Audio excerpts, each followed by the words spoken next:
ചേട്ടൻ ഇവിടുത്തുകാരനാണോ? അല്ലല്ല, ഞാൻ അടുത്തന്നെ. സൗണ്ട് എന്തെങ്കിലും കേട്ടിരുന്നോ? ഭയങ്കര സൗണ്ട് കേട്ട് വീട്ടിൽ കിടക്കുമ്പോൾ ഇവിടെ 6 കിലോമീറ്റർ ആയിരുന്നു അരടിയാണ്. അങ്ങോട്ട് 6 കിലോമീറ്റർ അപ്പുറത്തേക്ക് സൗണ്ട് ഉണ്ട്. ഭയങ്കര സൗണ്ടായിരുന്നു. അപ്പം ഞങ്ങൾ വിചാരിച്ച് നല്ല പാറവടിയൊക്കെയാവും വിചാരിച്ചത്. അത് കഴിഞ്ഞാൽ വീട്ടിൽ തൊട്ടടുത്ത വീട്ടിലെ കുട്ടികൾ ഭൂമി കുലുങ്ങിയിട്ടോ തന്നു. ഭൂമി കുലുങ്ങിയുള്ള ജർക്കിണ്ടായില്ല. അപ്പം എൻ്റെ ബ്രദർ വിളിച്ചിട്ടുണ്ടായി. അവിടെ എന്താ വല്ല എന്തിനുണ്ടായിരുന്നു അവൻ്റെ വെടിക്കെട്ടൂടെ. അങ്ങനെ 10 മിനിറ്റ് കഴിഞ്ഞിട്ട് ഞാൻ അപ്പോഴേക്കും മെഡിക്കൽ കോളേജിൽ നിന്ന് എൻ്റെ ഒരു ഫ്രണ്ട് അവിടെ വർക്ക് ചെയ്യുന്നുണ്ട്. അയാൾ ഫോൺ ചെയ്തു.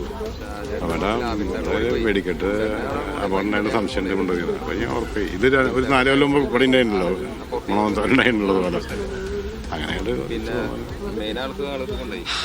എന്തായാലും ഇദ്ദേഹം 6 കിലോമീറ്റർ അപ്പുറത്ത് താമസിക്കുന്ന ആളാണ്. അങ്ങോട്ട് വരെ വലിയ ശബ്ദം ഉണ്ടായി, ഭൂമി കുലുങ്ങുന്ന രൂപത്തിലാണ് അനുഭവപ്പെട്ടതെന്നാണ് പറയുന്നത്.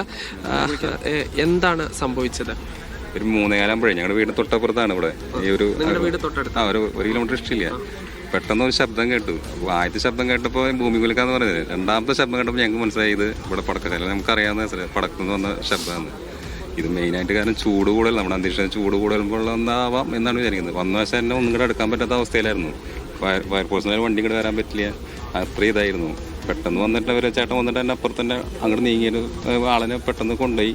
സതീശ് എന്ന ആൾ കൊണ്ടുപോയി. കുഴപ്പമില്ലെന്ന് പറയുന്നുണ്ട് ആളിനോട്. ഇത് അത്രയും ശബ്ദം. തൊഴിലാളികളോട് ജോലി ചെയ്യുന്നുണ്ട്. 40 പേർക്ക് ഉച്ചയ്ക്ക് ഭക്ഷണം കൊടുക്കുന്നുണ്ടെന്നാണ് പറഞ്ഞത്. വൈകുന്നേരത്തേക്ക് 40 പേർ ഭക്ഷണം പറഞ്ഞിട്ടുണ്ട്. 40ഓളം തൊഴിലാളികൾ അവിടെ ഉണ്ടായിരുന്നാണ് പറഞ്ഞു കേൾക്കുന്നത്. എത്ര പേര് രക്ഷപ്പെട്ടെന്ന് നമുക്ക് പറയാൻ പറ്റില്ല. 40 പേർക്കുള്ള ഭക്ഷണം ഉച്ചയ്ക്ക് കൊണ്ടുവന്നിട്ടാണ് പറഞ്ഞത്. എല്ലാം പറഞ്ഞത്. എങ്ങനെയാണ് അപകടം സംഭവിച്ചെന്നുള്ളതിനെ കുറിച്ച് ഒരു ഐഡിയ ഇല്ല. നമ്മുടെ കാലാവസ്ഥ നമുക്കറിയാം. ചൂട്, അത്രയും ചൂട് നമുക്ക് അതിൻ്റെ ആവാം എന്ന് വിചാരിക്കും. നമുക്കൊന്നും പറയാൻ പറ്റില്ല.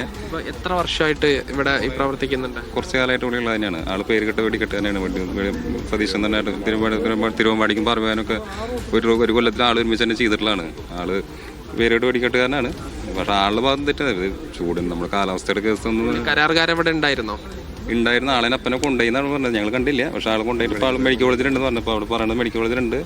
എന്താ അവസ്ഥ എന്ന് പറയുന്നത്. ഇത്തരം വെടിക്കോപ്പുകളാണ് ഇവിടെ നിർമ്മിക്കുന്നത്. നമ്മൾ വന്ന് നോക്കിയിട്ടില്ല. എന്താണെന്ന് അത് നമുക്കറിയില്ല. നമ്മൾ ഇതിൻ്റെ വിളിക്കുന്നത് പൂരത്തിനുള്ളതാണെന്ന് പറയണം. തൃശ്ശൂർ പൂരത്തിന് പ്രധാനപ്പെട്ട അല്ല.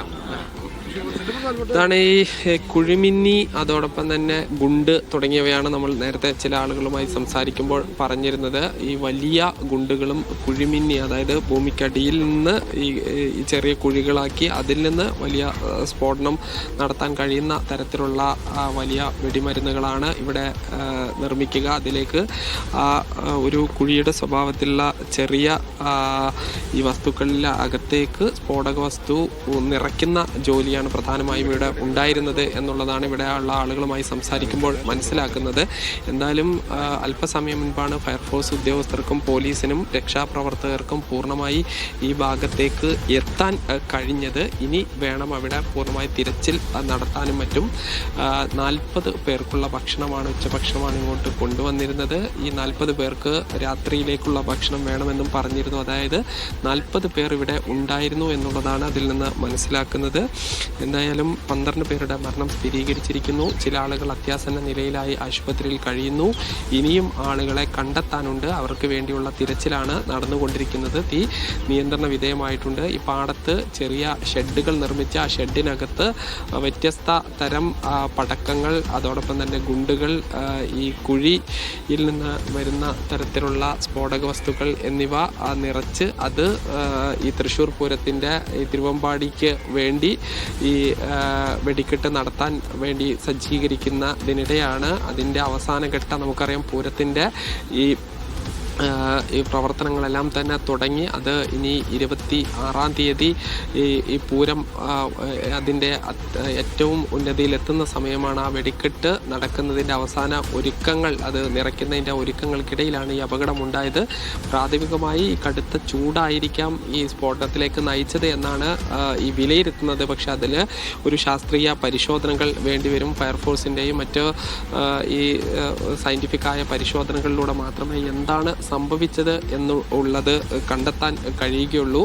അതോടൊപ്പം തന്നെ ഈ മറ്റ് എന്തെങ്കിലും കാരണങ്ങൾ ഈ തീ പൊരി ഉണ്ടാവാനുള്ള എന്തെങ്കിലും സാധ്യതയുണ്ടോ എന്നുള്ളതെല്ലാം തന്നെ കണ്ടെത്തേണ്ടിയിരിക്കുന്നു. എന്തായാലും പൂർണ്ണമായി ആ ഭാഗം തന്നെ ഈ തകർന്ന നിലയിലാണ്.